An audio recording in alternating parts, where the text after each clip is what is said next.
Right. So, churchgoers, in a nutshell, there's various ways we can sum it up. But in a nutshell, we're providing a platform for believers and for the church to take advantage of digital technology in the form of a digital ministry. Okay. So let's just have a quick reflection on the journey or the evolution of the church. So traditionally, if you go back to the Windrush era, there was no digital, everything was in person. Um, the Bible was a book, it was paper. You communicated by word of mouth. It was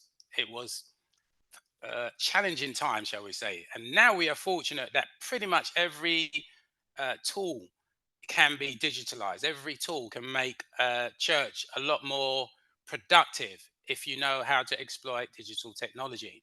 And where we actually are today is there's virtual technology, right? So there's virtual church going on, which is beyond the scope of today, but quite a lot of people are already conducting services in a virtual world, which I'll cover in a future podcast.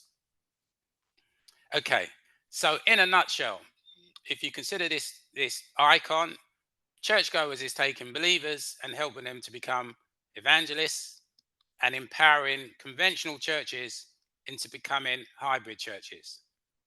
In a nutshell, that's how I would describe um, churchgoers. But let's hear what my assistant says. Last year, NCLF published their Church Manifesto for Action, outlining 11 key areas for community church, along with recommended actions. It was duly endorsed by church leaders, lords, and politicians, as were plans to launch the Churchgoers platform to enact its recommendations. The initial focus of Churchgoers is to help churches plant and grow digital ministry, laying the foundation to progress the other recommendations. It holds blueprints and an entire knowledge base of best practices in digital ministry. The Churchgoers Multi-Directory app lists churches and their community services, whilst the Digital Academy teaches and mentors churches, their members and local community in digital technology and online evangelism, delivering live and on-demand courses, plus lunch, learn, and pray webinars. So, national church leaders, it's time for you to partner with Churchgoers Manifested Action. Perfect. I couldn't have said it any better than that. You notice the backdrop of that was in fact, you can't see it, but it was the Houses of Parliament, and the manifesto that she discussed was actually presented in Parliament. So I've been there a couple of times. It's not just gone to the top of the church hierarchy, the church leaders, but also the politicians. Hopefully, you guys can see what's on your screen. And there's the 11 sections that we just described. It's not, even though our focus currently is on digital technology and digital ministry, the scope of churchgoers is the implementation of this manifesto, which involves community church, economic development, environment, everything that you can see on the screen. But we have to start somewhere, and technology underpins every sector. So hopefully that gives you a bit more background on where churchgoers came from, and who's commissioned it and why I'm championing it at the moment. Okay. So we have institutional church, as I call it, or spiritual church, and then we have community church. So the manifesto really is talking about what I would call community church. There's no theology in it. There's biblical principles, but it's the manifestation of those principles. It's community church. So churchgoers' focus is on delivering, extending community church and making the most of the opportunities that the church has to evangelize through getting the community to appreciate all the services that we provide. So I've got campaigns lined up to help the church market all our services: food banks, warm spaces. Uh, Last week I announced that we're going to be doing mentoring and training to the public as well as the church itself. So that's another way of describing churchgoers. It's about enhancing and developing and progressing community church, which you do not need a collar for. So that's how I managed to talk to those 600 church leaders, because I'm talking to them about community church. And the experts in community building or networking are people who have their own business or are entrepreneurs. They understand. That's how they become successful, because they understand the principles of networking and they understand the principles of community building. It's about establishing relationships. Now, they would give their left they would give all their limbs to be at the center of the community, which is where the church is. Logically speaking, the church is at the center of the community, but it doesn't take advantage of the fact that it's in the perfect place. And again, churchgoers, the ideas we have, the initiatives we have, is to re-establish the church as the center of the community. And that's by establishing relationships with academia, businesses, local authorities, and charities.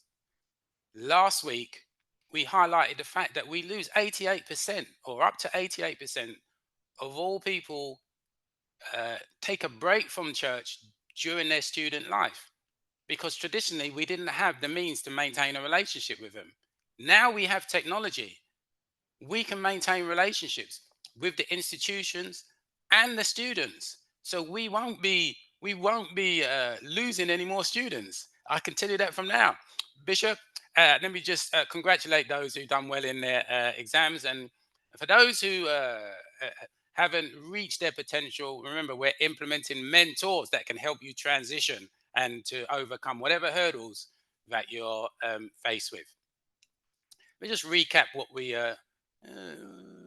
let's do this one. Let's just recap where we were last week before we move on. So we talked about training, and this was the announcement made last Welcome week. to ChurchGOers Student News. We're delighted to report that ChurchGOers is forming collaborations and partnerships with a number of prestigious UK universities to roll out ChurchGOers digital ministries throughout UK churches. The university partnerships will also include conventional and technical training, plus mentoring. As part of the partnership, academia are keen to form productive collaborations with churches and help to preserve existing faith relationships with students. Churchgoers founder Paul Johnson said that he is very optimistic that the yearly student exodus from churches will be eliminated as a result of using digital technology to maintain contact with students, providing both mentoring and spiritual support. This is Sister of Faith reporting on Churchgoers Student News. Perfect. Perfectly said. So hopefully, the penny's starting to drop. You can understand, what churchgoers is doing is strategic, and there's a lot of thought gone into it. Um, let's um, let's just cover mentoring quite quickly. Greetings. It's testimony time. Oh, So I work in consultancy, Monday to Friday, out on location, dare I say, earning for the company. But when assignments finish, they put me on the bench until the next one. Then on Saturdays, I play for a sports club, but don't get a game as I'm usually substitute on the bench, cheering others on. Finally, Sunday comes around and I'm at church, where you've guessed it, I'm sitting on the bench again. But at least I get to contribute, with my prayers and tithes. But last Sunday, churchgoers came and delivered a presentation on mentoring, testifying that everybody with life experience, good, bad, or indifferent, can mentor someone to replicate their success, but without the mistakes. So next time you're on the bench, consider being a mentor with churchgoers. As you can see, I've just arranged some work experience for my mentee. Praise God. praise God. Praise God. So what we're saying is, not everybody can be in the CPC. Not everybody can be a minister in church, but we're volunteers. And there's two dimensions to church. There's the institution and there's the community. And I'm saying that if you don't have a big enough role in as a minister in church, we have a role for you as a mentor on churchgoers. Perfect. Let's dive a little bit deeper, right? So here we have, if you like, this is a simplified view on your journey into church. So you start off as a visitor, and then you go down this funnel and eventually become a member. And if you're, if the spirit guides you in that way, then you'll become a minister or a leader. But why is this funnel larger than that? Because we lose people, right? We lose people. Not everybody makes it to membership. But what we don't know is why. I've spoken to 600, or well, maybe not 600, but I've spoken to a lot of, and they can't tell me why. Because well, the reason is you don't ask, you don't engage with people when they come into your church in a way that will give you that information. The rest of the world do. When you engage in any online business, in most businesses, they make sure that they have your details. They make sure they know that their business is run on ratings, reviews, and testimonies.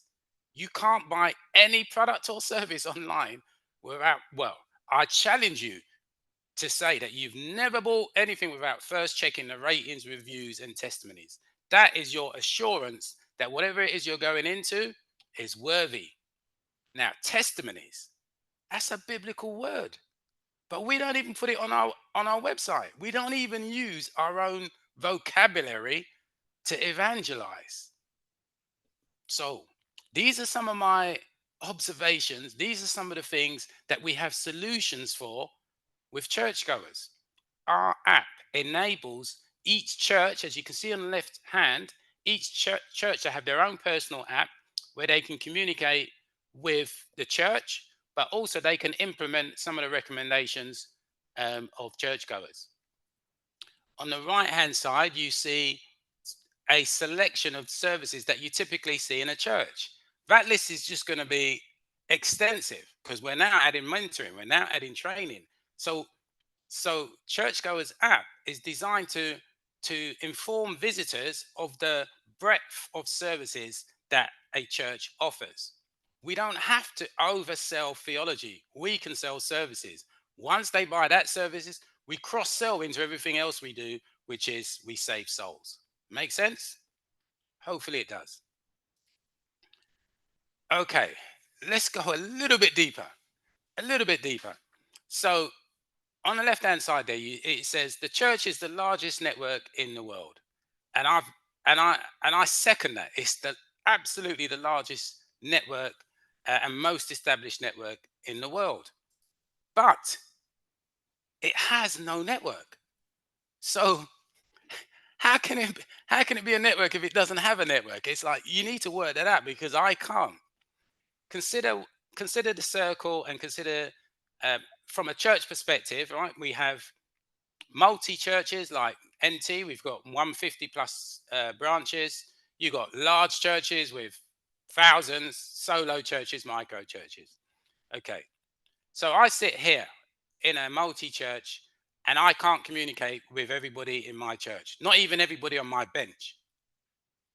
And I come from a world where 40 years ago, I could talk to anyone in that organization. And since then, I've worked in consultancy. Every organization I've worked for, I can contact anybody in that organization on day one of joining that organization. So the church, without a network, is nearly 50 years behind my experience in life. And I need to do something about that as an IT professional. It's just unacceptable. I can't talk to people in my own church. So what does fellowship mean? Listen, we have a district. Certainly can't talk to people in a district. I can't talk to people on a national level. My aspirations are we should be able to talk to people right around the kingdom. The technology is there. So, churchgoers is on that. We've created a people's network based on the budget that I've got available to me. So, we've created a people's network, and I'm asking you guys to join.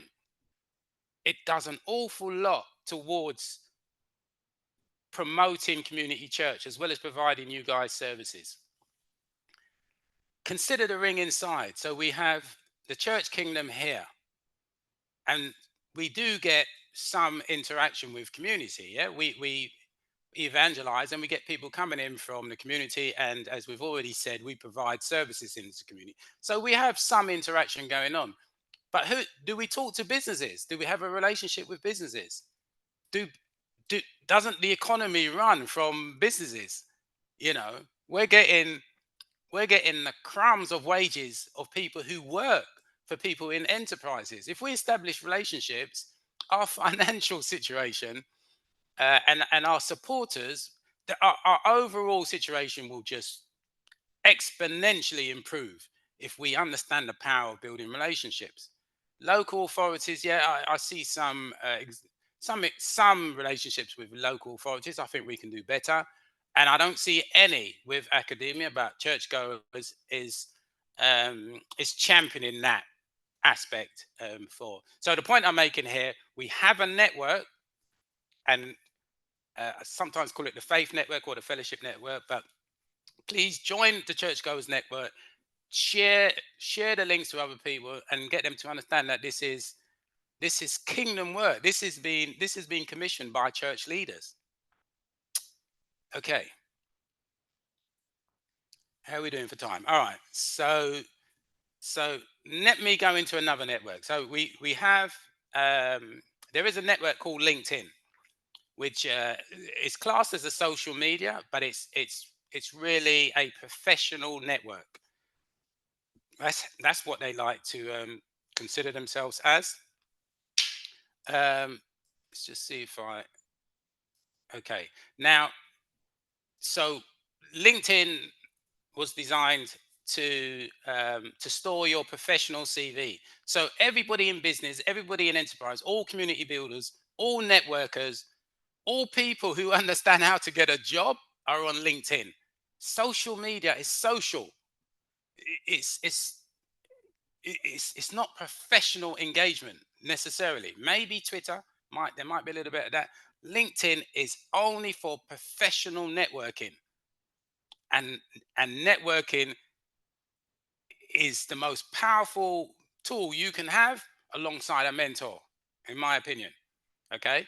What I'm also asking you guys to do, if you're not already on LinkedIn, is to join LinkedIn as part of being a mentor. Ah, so even all the bishops, all the reverends, you are role models in your church and the community. So you have to have a professional presence somewhere, and the only place to do that is in LinkedIn. When people need a reference, they can go to a doctor, a lawyer, or a reverend or a minister. You are classed uh, very high up in society, but where's your profile on LinkedIn? You might be so if you're on social media, I've got nothing against that, but you have a professional obligation, in my opinion, to do what you can for the congregation that you serve. So the call to action, respectfully, is to consider going on LinkedIn so that people can connect to you, and that the community of the church can grow in a way that you haven't considered up until now. Let me just show you, for those who haven't seen LinkedIn, let me see if I can show you what it's like. Ah, okay. I can't show you on this.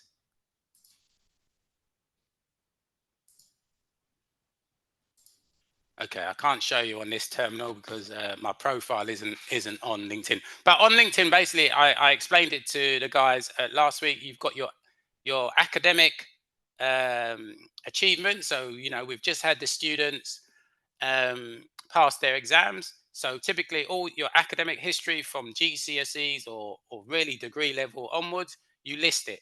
Then all your work experience is listed. Then any achievements in between, like I've compiled the manifesto document, you would typically have that listed. All the recruitment consultants are on LinkedIn, as well as professional people. All the recruitment consultants are on LinkedIn. They used to be on the street corner, but now they're on LinkedIn. So you can just sit there. I've given a presentation in Vegas, and I've come back and someone's offered me something like £50,000 more to leave my job and to join an opportunity that they had in mind for me. And I have no clue how they knew that I was all the way over in Vegas. I had no clue how, but it had to have something to do with me presenting at this international conference. So the two most powerful networks at your disposal today is the Churchgoers Network and LinkedIn if you are not already on there. And if you are on there and you're not active, even if you don't use it for yourself, you just being on there will help someone else, will help you to mentor someone else, will help to encourage young people to understand, especially in the church, but young people in general, because most of them I speak to do not seem to understand or know that there is something called LinkedIn. It is the absolute primary tool to get you where you need to be, even if you don't achieve your desired grades. I actually have this powerful testimony, but I didn't incorporate it in this presentation. But just to cut a long story short, there's somebody that wanted to get into investment banking and the world of investments. And what they did, they went to Chelsea. They just wandered around in Chelsea, looked for the prettiest house they could find on the road, and knocked the door. And the person who opened the door, they said, and he basically just told them, listen, I haven't got a degree. I'm not particularly gifted academically, but I'm trying to be like you. Can you tell me how I do that? And the person brought them into their business, mentored them, and within 3 years, they was a very successful person. It's a TEDx one. I'll actually put it on the network so that other people can see. So I think um, we're at the point now where I can let everybody else shout out some questions. Here's my summary of questions that typically come my way. Are we really going to be doing training and mentoring? Yes, we've established relationships with universities. This week, we've signed a deal with a tech company, which is going to co-brand some courses on digital business and enterprise, so that we're going to work in collaboration and make those courses available to you guys remotely, online, and in person. So some churches will have computers set up connected to our training network, and will be able to offer tuition and training to people in person. The whole landscape of community church is going to evolve as long as I have energy in my body. The fellowship network, well, we've discussed that. Is it free? Yes, it's free for churches. It's free for members to come on board.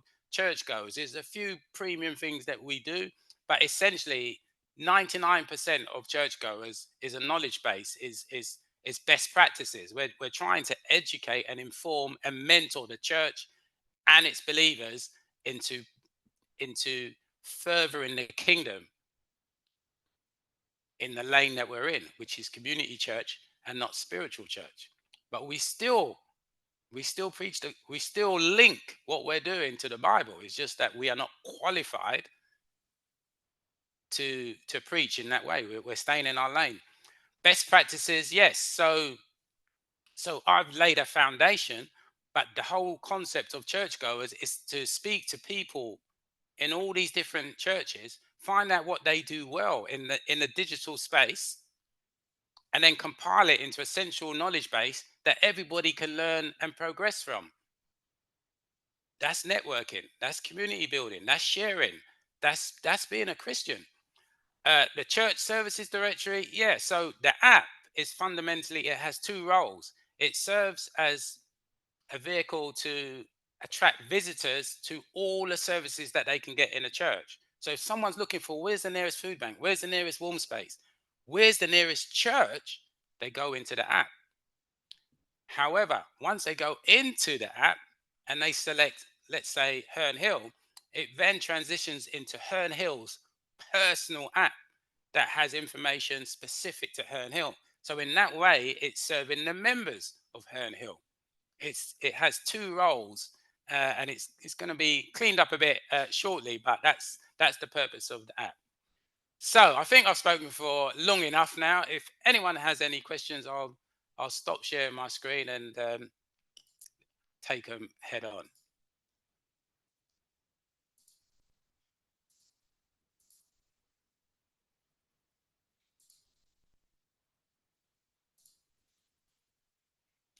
Ah, I do notice a very esteemed person on the line there. Good afternoon to Bishop Dr. Joe Aldridge, the man who actually convinced me to start this entire project. Greetings, sir. Anyone has any questions? Well, greetings to you. Happy doing, to sir? stay in the background. Okay, no problem. Let me just check the chat then and see if anyone's got any questions. Oh, the ChurchGOers app is free. Yes, the ChurchGOers app is free. Can we use technology to help improve our witnessing? Yes, we can. I'm going to be doing. Oh, someone's just joining. My God. You know, some people know time. You know, some people know time. But anyway, you know, this is working hours, so you know, you guys need to have your lunch. Oh God, let's see. I think I need someone to help me read this. Let's stop being a denomination and be the church. Let's get connected. I agree. Yes. Yes, we have an app that can aid in the work and do church. The church needs to be actively engaged in networking. Yes, networking is my top topic, but there's different interpretation of networking. But yeah, the point I made earlier is we don't actually have a network, but now we do. And it's for us to share that network and use the power of it. There are the 11 sections of the manifesto that I presented at the beginning. They're each set up as groups. So if you're interested in youth and education, you just join that group. And then you'll be able to have a discussion with people who are in that space. And you can do that via chat as you do on WhatsApp. But the network gives you the ability to write articles. The network gives you the ability to post events, and it organizes the content logically for you. WhatsApp doesn't organize content. If you post an event or you post a document, it's just one long mess of content. The network, you know, whilst it's not the most expensive solution, it organizes content for you, and it gets you comfortable with the idea of best practices. Let's see if I can see anybody who wants to ask a question. They can just unmute themselves and ask. But let me just quickly go back through the chat. It's about relationships. The church is at the center of community. We need to use this to our advantage. Absolutely. 88% take a break from church during life. Yeah, but technology we can maintain. Yeah. So I think they were endorsements. The now generation, the youth of today, you have access to so much to reach every corner of the world. Absolutely. There's 5 billion people, 5 billion people on the internet. We talk about things going viral, right? It's actually a bad term, right? The pandemic is bad, right? That's a virus. When we talk about something going viral, social media has convinced you that it's something good. But you can transform it into something good. I just don't like the term viral, because that means there's a virus, right? You're spread. How can the gospel be a virus? We need to find a different term for it. But anyway, my point is that we have that technology at our disposal to reach 5 billion people. You just need to understand the formula to get something to extend to that, to as many people as possible. That gets technical because you need to understand the algorithm that the search engine is based on. You need to understand the algorithm that social media is based on. Those sorts of topics we will be explaining in our digital ministry best practices. So you'll understand how technology works and how you can evangelize in all the different ways. Some people like podcasting. Some people like to read books. Some people like lunch and learns. You know, some people there's just I can't even remember all the different ways, but I think we've got 8 to 10 different ways that you can evangelize online, as well as doing it in your traditional route. And I'm just saying, there's one way that is going to reach as many people as you want it to. And why not start with the 5 billion option rather than the door-to-door option? You know, if Apostle Paul was around, what do you think he'd be doing? Would he be still going door to door? Come on. Any questions? All right, so I'm not sure 12 o'clock is the best time for us to kick off this lunch and learn. So I'm going to put a poll out in the announcement so you guys can select what time you think should be the best to start this podcast. Maybe 12:30 would be a better time, maybe 1 o'clock, I don't know. I mean, rest assured that it's recorded. I think we were a bit late with the button this morning, but it will be recorded. So we will make the recording available to everybody thereafter. We know that people are at work. in the corporate world that I come from, lunch and learns are very popular. It isn't just going to be on Friday afternoons. This is going to be, we can have 2 to 3 lunch and learns every single day. It won't just be me presenting. I'm presenting at the moment because I want you guys to understand the scope of churchgoers. Right, the scope of churchgoers is the scope of the manifesto. It covers the whole, it covers all the challenges in our community. And as I say, I just call it community church. So it's not just technology. It's just that that can do the, that can have the biggest impact. It's like the quick win. So to help you guys to maximize digital technology is where I started from. But we will be implementing or facilitating the recommendations from that manifesto through churchgoers. That's my goal. That's what I told them I was going to do. The only reason, why I don't know if you guys can see this, but this is my personal copy of the manifesto. The only reason why I took the job was because it said a manifesto for action. When it comes to the Bible, I'm a mentor, so I only understand the mentoring books, or I'm only passionate about the mentoring books. Book of James, he's all about faith in action, or faith and works. He's almost, it's like, well, you can pray, and I do pray. But most people know me as a man of action. I will say one thing and tomorrow it's done. So when they ask me to get involved in this, maybe they didn't realize that I'm going to stick on it until the job gets done, because that's how I was raised. You start something, you do it to the best of your abilities. Any questions? Going once. Who is we? It's a good question. Right. Well, my definition of churchgoers or a churchgoer is anyone that has stepped foot in a church, not just believers. Anyone that stepped foot in a church. So when I say churchgoer, it's kind of ambiguous as to whether I'm saying the organization or the people. I'm saying churchgoers is the people.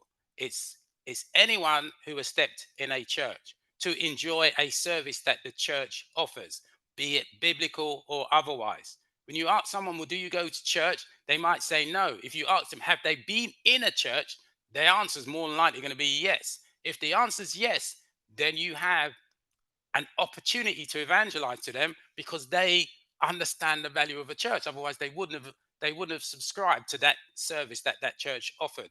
Even if they are atheists, they still appreciate that the church, even from a community perspective, serves a role, and that gives you an opportunity to work on them. Slowly, you plant a seed, and you be a good role model. And even without directly evangelizing, you will win that person over. Because one thing I've observed about church is when you're at your weakest, that's when you appreciate what faith can do for you. It's when you're at your weakest. Whew. Sounds like I'm preaching, but I'm just telling you how I I'm just telling you the wisdom that I have acquired based on my life testimony. Did you share your testimony? Not quite sure what that means. I shared a testimony. So that testimony was really around mentoring. It's saying that if you don't have a role in church, uh, or, well, yeah, if you don't have a role in church, as in the institution of church, as in CPC or whatever ministries you have in your church, you have a role for sure in churchgoers community church. You have a role as a mentor of the people in your church, or the people uh, in your community. And that's what we want to encourage people to become mentors. And we will show you how easy it is. Because all we're asking you to do is take your experience of the challenges that you've overcome, and share that with somebody else, so that they don't lose time making the same mistakes that you made. It's as simple as that. Mentoring, there's a lot of methodologies around mentoring, but the simplest form of mentoring is just sharing your experience and wisdom to somebody. And my perspective of the Bible is that it's a book of wisdom. It just tells you how to run your life based on experiences of others. It doesn't have to be any more complicated than that.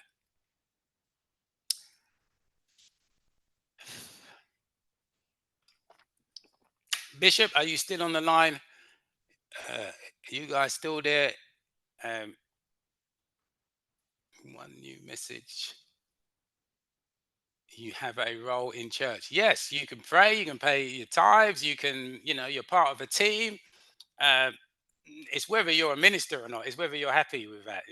I'll tell you a quick story, but yeah, we announced our CPC election recently, and mm, there was a lot of views as to who should be in and who shouldn't be in. A lot of people are fighting to get in, and I'm saying, well, you know what? God has given all of us a talent and a gift, and if you don't get selected to be in a senior position in your church, I'm saying that that might be because God has something else lined up for you.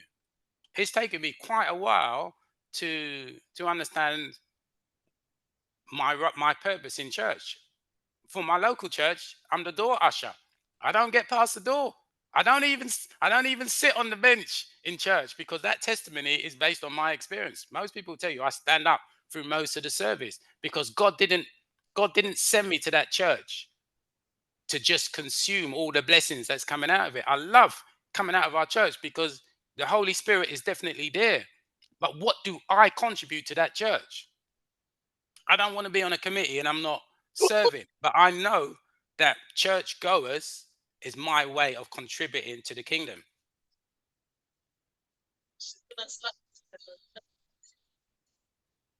Good afternoon, Sister Shivon. Are you accidentally off mute? Good afternoon. Greetings. Greetings to you. Do you have a question? Not at the moment. I'm only just coming on. Oh, you're just coming on. All right. Well, Yeah. we'll show you the recording. Hopefully, if everything goes well. We're coming to the end. I don't have any more. I can go on, but you know what? You guys will be here. Well, if you guys want me to carry on and present something else, I don't mind showing you around the platform, giving you a better perspective. There's an There is awful one lot to final church. question in the chat. There's a question in the chat. Oh. Do you know what that question is? Do you sit on the bench at your local church by personal choice? Who's asking these questions? Like I said, I don't sit on the bench. I'm the door usher. I stand up for the entire service. But I used to sit on the bench. So my previous pastor realized I was getting too comfortable on the bench. I was coming there and sitting there, and I sat in the same place every week, as a lot of people do. And then one day she started pointing to the door. And I'm thinking, is she looking at me? And then she's telling me to basically go and cover the role that was open at the door. And then since then, I haven't been allowed to go in the church without putting on my usher robe. So it's quite funny how I became an usher. And it's quite funny that I don't sit down in church. But there's a reason, because God sent me to that church for a reason. And until it's off my conscience, until it's out of my spirit, I have to get things done. That's just the nature of me. I have to get churchgoers done so that me and God can be, you know, we can reestablish where we need to be. I keep thinking that, you know what, he gave me all these gifts and all these talent, and all I did was go and earn money and put food on the table. He said, what did you do with all that talent I gave you? So now I appreciate that he gave me an awful lot, and I'm trying to make the best use of it for the kingdom. And hopefully that makes some kind of sense to you guys. I see some people laughing, but it's the true testimony. Hallelujah. God sent you to the church where you are at because of your gifting. Yeah, absolutely. I truly believe that. Some mornings I wake up and I've just got a fresh anointing of what I should be doing towards churchgoers, how I can be overcoming the challenges. And believe you me, I thought the hardest thing would be the technology, getting it all, in place. The hardest thing is convincing people to come on board, convincing people that it's free, convincing people that this isn't even my project. I would say this is God's project.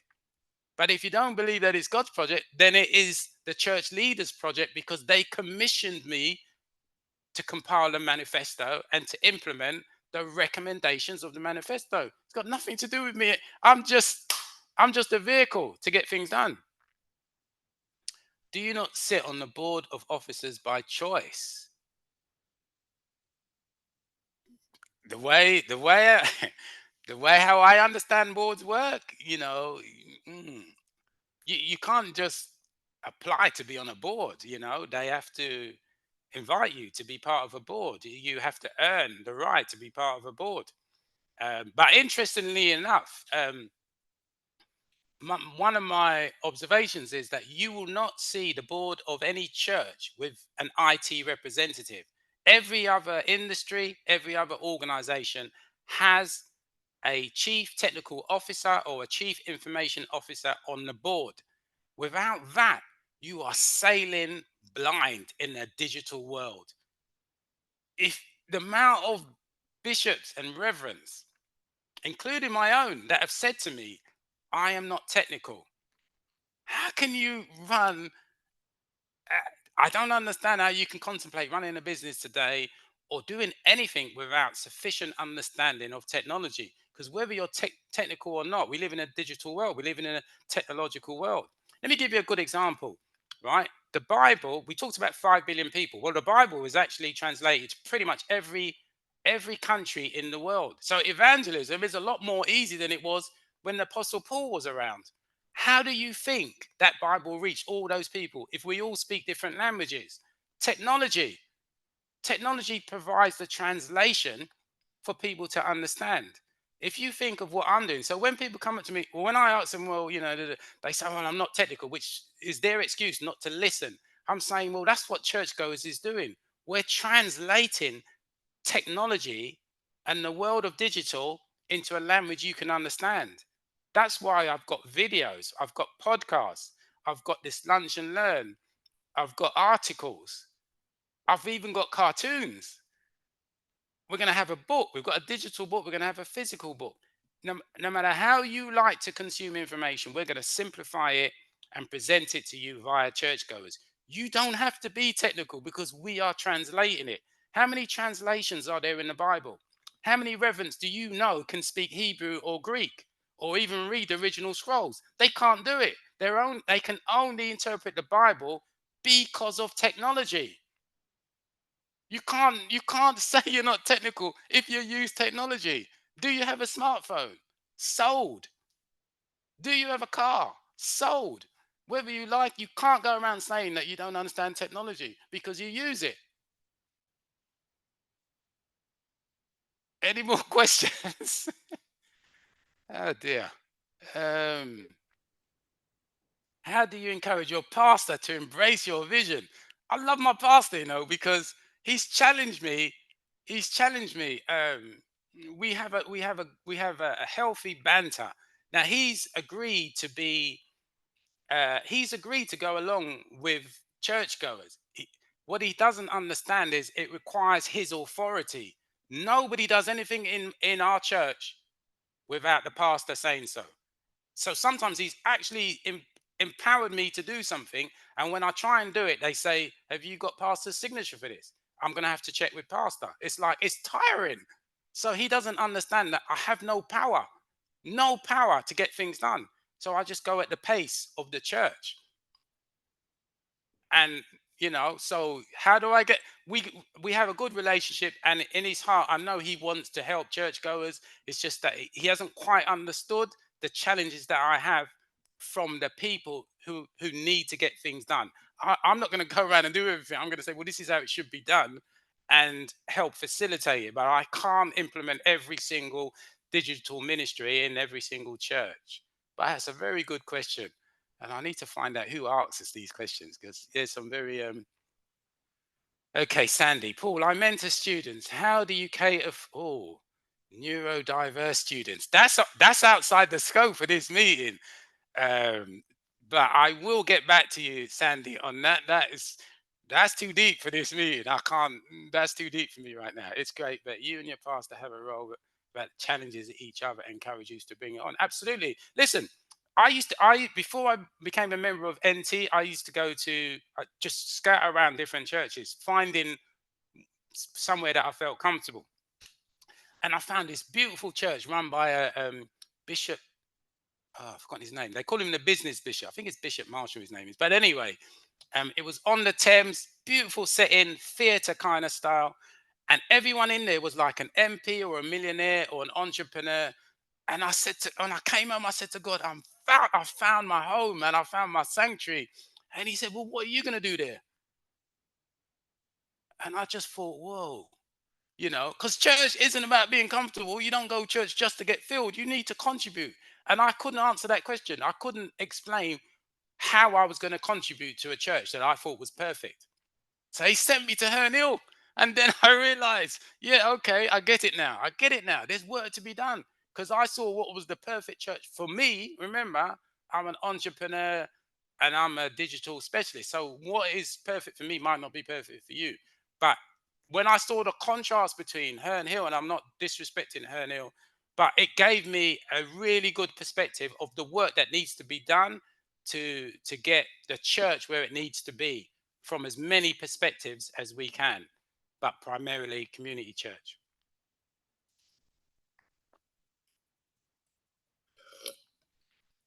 I get a feeling I'm going to get slaughtered when I go to church on Sunday, but no, I think I can only speak the truth.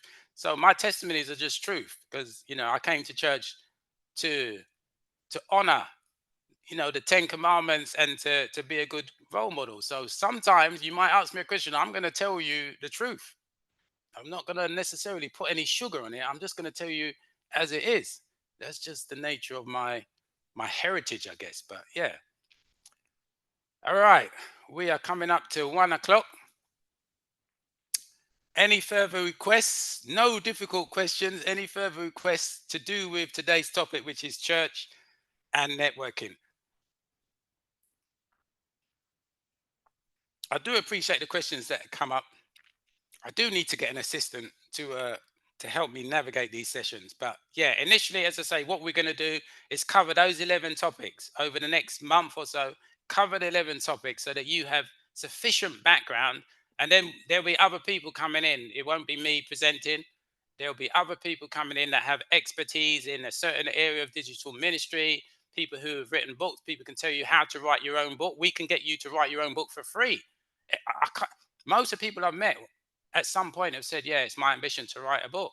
Well, you can do that for free. Amazon will allow you to write your own book, and they will sell that book for you and give you a portion of the proceeds for free, for very little effort. All you need to do is write down your testimony or whatever it is that you want to write a book on. In the case of Sandy, neurodiverse students. Yeah, that's a powerful topic, man. Come on now, take it easy on me. So yeah, those are the kind of things that we want to do for you. There's expertise around the church kingdom and in the community. Churchgoers is just a hub to get everybody together and singing from and helping each other out without worrying about the politics of church, without worrying about the institution of church, the different denominations. No, there's only one community as far as I know, right? There's only one community. So I'm working at the community level. I'm not working at the institution level. I'm not got aspirations to be a reverend or to study theology. I'm quite happy being a mentor. I'm quite happy that God's purpose for me was to give back to the community through mentoring.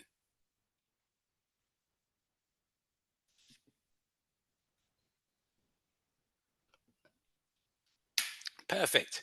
Well, I think we're going to declare this meeting over. I thank everybody for their contributions, for coming on board. For those that are watching online, I hope that you get something out of it as well. Bishop is the man of prayer. I don't know if he's still around, but I pray that in some way that you guys have been enlightened by this session.